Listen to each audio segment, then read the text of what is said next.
What is going on, YouTube family? Welcome back to Flight for Hype, where we talk sneakers, right?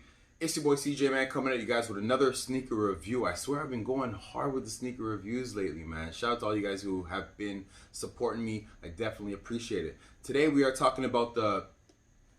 Oh, yeah, you know, everyone's been talking about them. The Jordan 1 Mochas, baby. Are they overrated? Are they underrated? Is the hype real? We're going to get into it. We're going to talk about it. But before we get into that, you already know what we do here. Pre-recording turn on, man. Let's jump into it.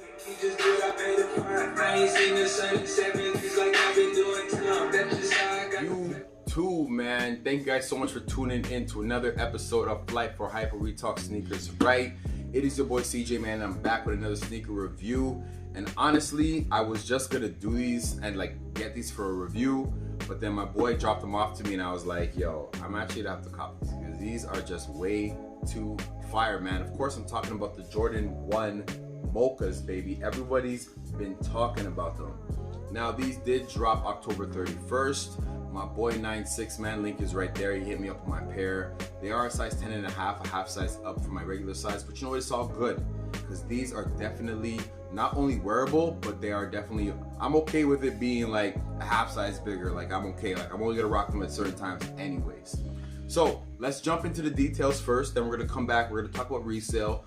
We're gonna talk a little bit about the, I would say, the energy around these sneakers, because there's been a lot of talk out there. So I'm gonna just divulge my opinions and what I'm seeing about it. But before we get into all that, let's jump into the details, guys. Let's jump into it. These are the Jordan 1 High OG, the Mochas. Now let's check out the box. You have your OG Jordan 1 box, all black with the red ink on it. These are a size 10 and a half. Yes, a half size bigger than my regular size, but you know what? I'd rather pay the extra for it now than actually have to, you know, want them later on and have to spend, you know, double or triple the amount. Definitely a coppable sneaker for 2020. Now, let's jump right into the details.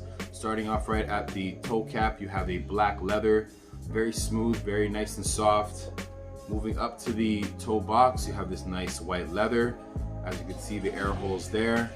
Nothing new from the Jordan 1 silhouette. Moving on to the lateral side, you have more of the black leather. Very consistent all throughout the sneaker. You got the all black Nike swoosh. Moving on to the heel, guys, this is where we see the Mocha get involved with the Jordan 1 silhouette. You have it all around the heel, all around the heel upper. Very well done, man. Like this suede right here, super soft. You know, you can definitely play with it a little bit, change the shade as you rub your finger along, nice and fuzzy. Checking out the ball and wing logo, they have it in black, which I really like that they did that. I thought, I remember first seeing pictures of it, people thought it was going to be in white, but I'm glad they just did it in the black. Very well done sneaker.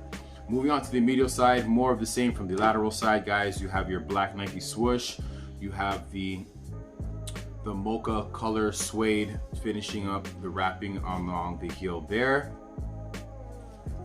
Flipping it over to the outsole, guys, you have your Jordan 1 outsole. Nothing special here. You have it in all black, which is really nice. Checking out the midsole. Now this is where you get a little bit of that sail. It's not a perfect white. It's a bit of like a yellowish sail, which adds that extra pop to the sneaker itself. And again, man, like this is a very wearable sneaker in and of itself. Let's get a good look at both of them.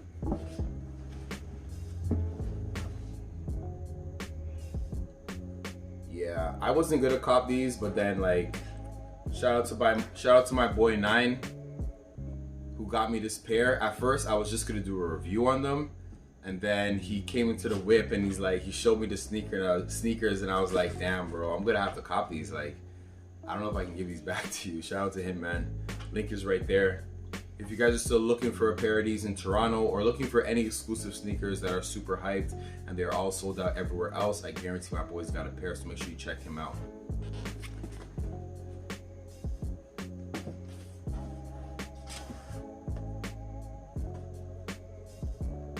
Get a good look there. Alright guys, Alright guys, hope you definitely enjoyed my detailed look at the sneakers. I know there's been a lot of videos on it already, so I just kind of wanted to briefly go over the shoe itself. Now, first let's talk about resale. Right now the shoe is sitting at almost $500-600 Canadian, depending on who you get it from and where you're getting it from. In a couple months, I can definitely see these going way up. Mostly because everyone's talking about them because they look exactly like Travis Scott's.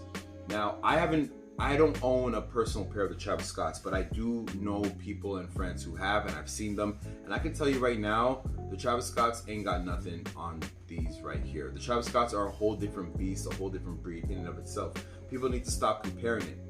And I think that's one of the reasons why this shoe has this buzz that it does, because Travis Scott's, you know, the ones have been talked about, been comparing to, everyone's been comparing it, and I feel like that's what's really giving it its name and its value, which kind of gets me on to my next topic is, you know, sneaker value.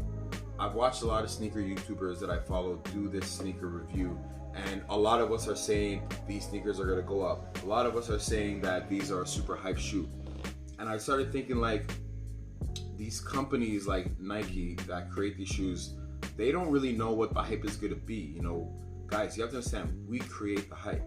We as the consumers, we are the ones who create the target. We create the pricing. They just create the retail value.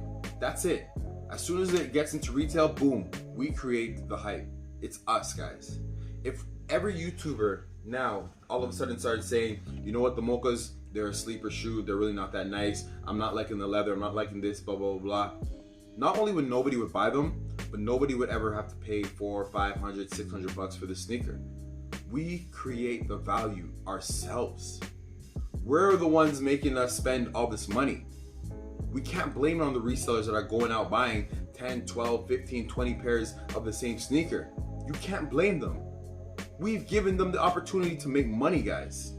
At the end of the day, at the end of all this, I'm not saying like I'm a sneakerhead myself, but you know, I got a family and I'm not gonna go out and buy every single pair of shoes. But the ones that I buy it with intention. I buy it with the determination to know that these are something that I want for my collection and I'm gonna wear them. Some people are just buying it for the hype, just buying it for the hype, just buying it for the hype. And if that's what you do, that's cool, that's just not on me. I just really want people to understand that, you know, these shoes are much cheaper than we think, but we ourselves, the consumers, the YouTubers, the reviewers, we create the hype. You understand what I'm saying? We've created the hype around these shoes, because if you have a pair of Travis Scott's, you know that there's like these are not on that level. But all of a sudden, because they came out October 31st, they have a little brown, they have a Mocha, boom, they're sneaker of the year. These are not sneaker of the year, guys. Like, that's just my opinion. Like, I want to hear you guys' opinion in the comment section below. These are not a sneaker of the year shoe, but we've made it a sneaker of the year shoe because everybody that I'm watching is saying it's sneaker of the year. If that's the case, in my opinion, the black patent leathers with the gold swoosh that are dropping November 30th, those are the Jordan 1 sneakers of the year. And anybody who knows me can definitely say that I've been saying that from like 6-7 months ago when I first saw them being dropped. You know what I mean? So in all, it's a nice sneaker. Yes, I did cop it. Yes, I paid resale, but I did with the intention of knowing that it's something that I want in my collection. It wasn't for the hype. It wasn't to jump on a bandwagon, and also it was to help out my boy. Like shout out to my boy Nine, man. Like, he's been hooking me up with early pairs from like day one since I met him, and I'm like, you know what? I'm gonna cop these off you, my guy. Like, definitely, I appreciate the love and I appreciate the support. You know what I mean, guys? But like, for everyone else watching out there, like, if you didn't get a pair of these, like, don't get FOMO. Like, you didn't miss out. You know what I mean? You did not miss out at all. You can always get another pair that's gonna come out next month, or the month after, or the month after that. There's Jordan 1s coming out every single month. It's COVID, and Jordan 1s are still dropping. So what do you have FOMO for? Just relax. This is just my solid opinion. Do I love these shoes? Yeah, I'm gonna rock the shit out of them. You know what I mean? But I just really want people to understand that, you know, the price that we pay for them, we ourselves create that. We create the hype. We create the market. Nike doesn't put these out at $500, $600, $700. No, the consumers. They know that the consumers want it to a point where, you know what? We're only gonna make 500,000 pairs of the sneakers because they know millions of people want it. So now it's like sneakers are like drugs now. okay, you got a few pairs, all right, let's flip them and make some money. And I appreciate the culture, but I just kind of wanted to talk about it because everyone's been talking about these mochas, man. And I have them in hand and they're nice, but guys, like, hello, roger that, it's really not that serious. Just saying, don't get FOMO. But enough of my ranting, guys. I hope you guys definitely enjoyed it. If you didn't and you disagreed with what I said, cool. I definitely want to hear from you guys in the comment section because I'm not here to like have everyone like my opinions on the sneaker culture, you know what I mean? But I definitely want to hear from you guys. Let me know in the comment section below. All right, guys, if this is your first time checking out our channel, make sure you smash that subscribe button, guys, because it definitely does help us out. As long as we know you guys are watching, we will continue making content after content, video after video. We definitely appreciate it. If this is not your first time, then make sure you smash that thumbs up button, man, because I definitely see all the love and all the support that I'm getting from day one. So I definitely appreciate it, man. I just appreciate you guys taking your time and coming and vibing with me and checking out my opinion on the Jordan 1 mochas themselves. Anyways, it's your boy CJ. It's been great talking, man. We out.